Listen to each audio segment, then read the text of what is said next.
minta maaf, saya memang tak ambil tahu pun pasal pihak sana. Saya tak tengok pun sosial media dia ke, gambar anak saya ke apa ke, saya tak tahu.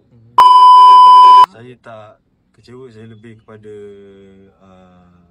marah lah kot kepada pihak sana kan. Sepatutnya bagilah sekurang-kurangnya info tentang anak kat mana, lokasi, nombor telefon, sekolah ke tak, keadaan macam mana, status macam mana, update pada saya. Sebagai bapa ada hak untuk jumpa dengan anak saya, Umar dan Umairah. Jadi saya memang nak tegas kat sini, saya bukan kecewa, saya lebih kepada marah. Minta maaf, saya memang tak ambil tahu pun pasal pihak sana. Saya tak tengok pun sosial media dia ke, gambar anak saya ke apa ke, saya tak tahu.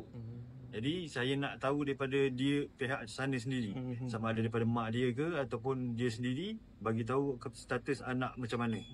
Anak dah sekolah, anak dah lokasi kat mana, tinggal kat mana, macam mana lah keadaan kesihatan dan macam-macam lagi lah. Saya perlu tahu.